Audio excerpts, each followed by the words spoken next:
卵黄 80g、砂糖 90g。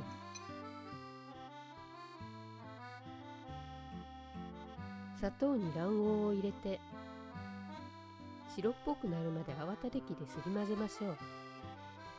また砂糖を 35g、醤油は 20g、牛乳 250g、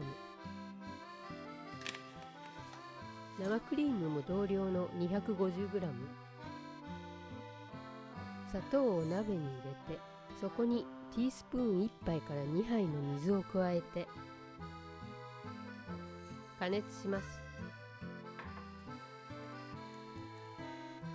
少し色づいてきたら醤油を加えましょう。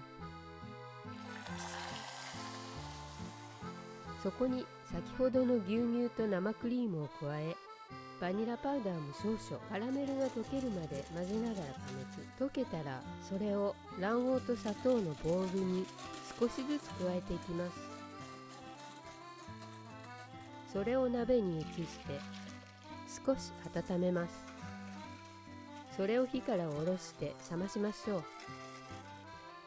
醤油 10g を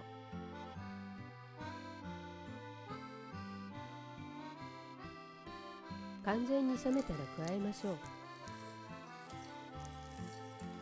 容器に移してクッキングシートをぴったり置いて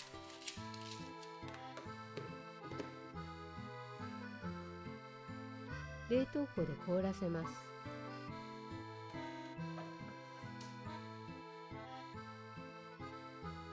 1時間後、それを取り出します。軽くかき混ぜて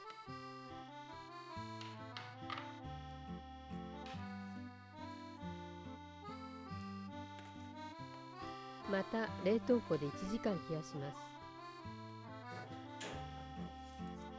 1時間後、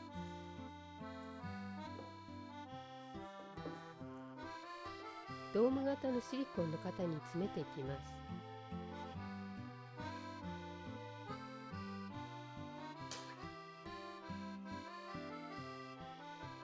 一晩冷凍庫で冷やし固めましょう。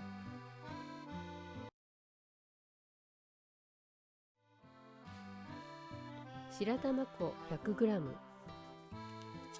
砂糖 80g、水 160ml、ダマがなくなるまでかき混ぜます。先ほどの砂糖を加えて混ぜましょう。軽くラップをして600ワットのレンジで2分加熱します。2分後に一度取り出して濡らした木べらで混ぜましょう。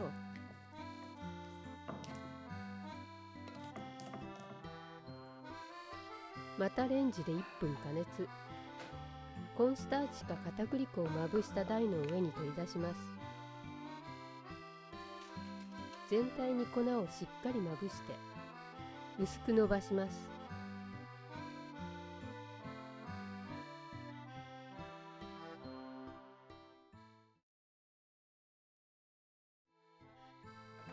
一晩凍らせたアイスを取り出します。型からアイスを抜いて皮にくるんでいきます。ここからは手早く。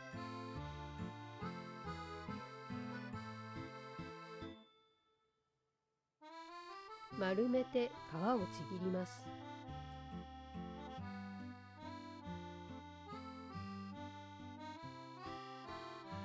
底を軽く整えたら出来上がり。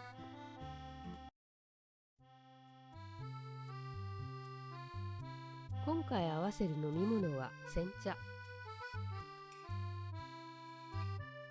こんな感じです。良いお味。